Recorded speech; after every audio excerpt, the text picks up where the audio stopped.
Hey, what's up? Welcome back to a new episode. There is a lot of dirt on that lens. Hold on a second. Right, so the moment we've all been waiting for, fiberglass stage. Got a few things to do first, pretty straightforward stuff. What we're gonna do is just make some refinements. Nothing major. We can get into it pretty quickly, so yeah, I'll show you what's going on. Everything's good on this. Shape's good. Happy with it all. Got to take off the little splitter there, got to take that off. Hoover it all off, get rid of the excess dust on there because there is some excess dust from sanding it. Then we're going to put on the silver tape, the magical silver tape.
Cybertruck.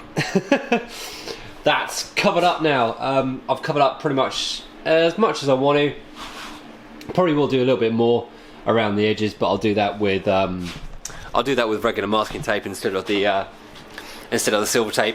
In case anyone was wondering, this is still the same roll that I first started with. It's gone such a long way, and there's a load more left on it. It is fairly expensive. This cost £7, I think, for this roll.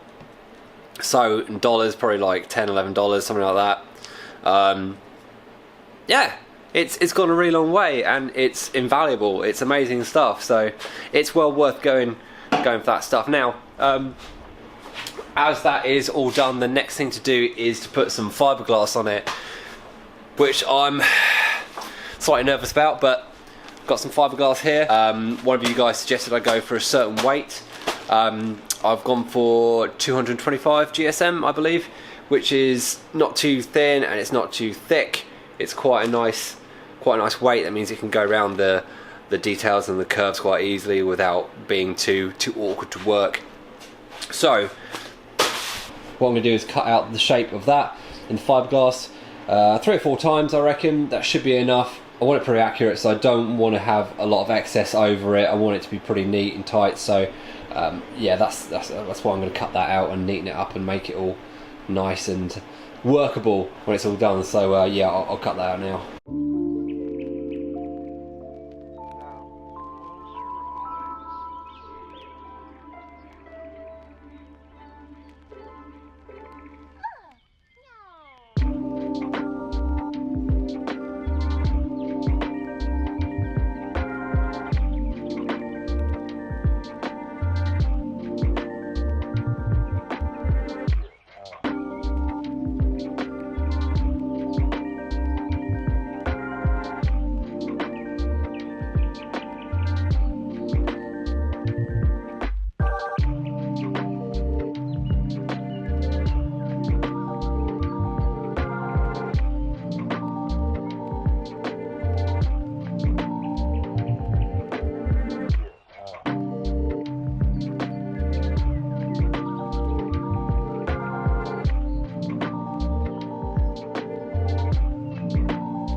Right, that's pretty intense.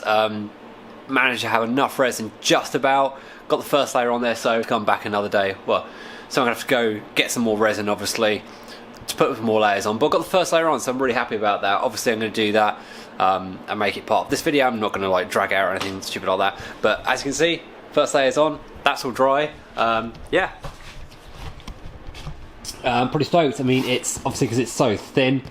It's still got some flex in it, as you can see, but it's got a shell, and it's got that initial shell, which I'm really stoked about.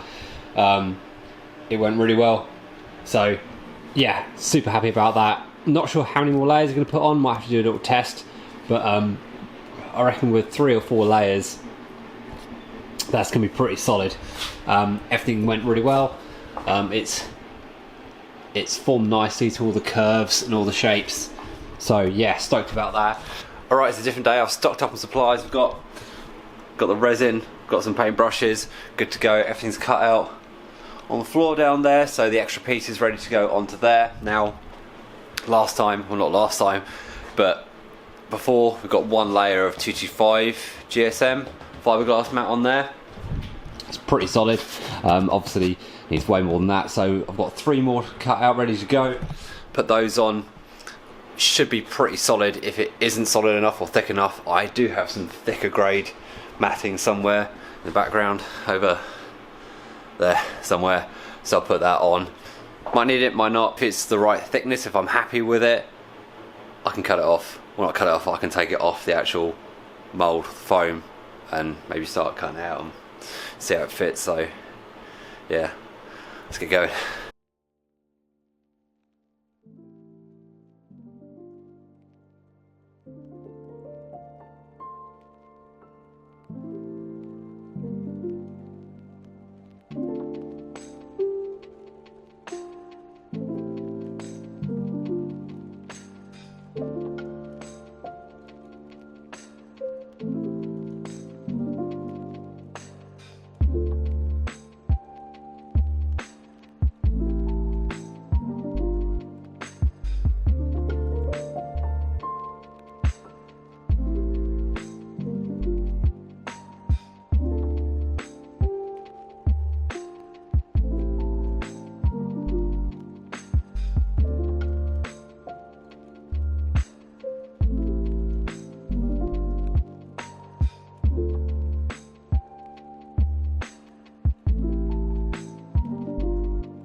Alright, bizarrely I lost all the audio for the rest of this video.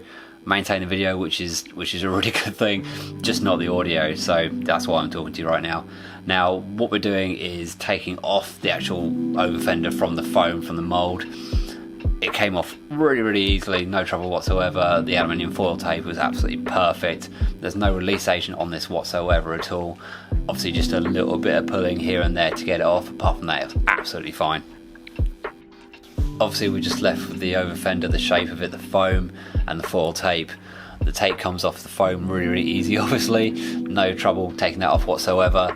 We're left with the foam and then the rest of the tape on the actual car itself. Now, it was kind of heartbreaking taking that foam off just because I spent so much time making it, and I was, funnily enough, really proud of that shape and really happy with it. So yeah, taking that off was, you know, a bit of a struggle emotionally, but I got over it obviously pretty quickly and just tore that sucker off. And now the aluminium foil tape, that just takes a little bit of heat to take off. You know, nothing major, just to soften it up a little bit. It comes off easily, doesn't take any paint off with it, and you're left with like a tiny bit of residue, you you know, nothing major, just a little bit on it that rubs off easily with a microfiber cloth.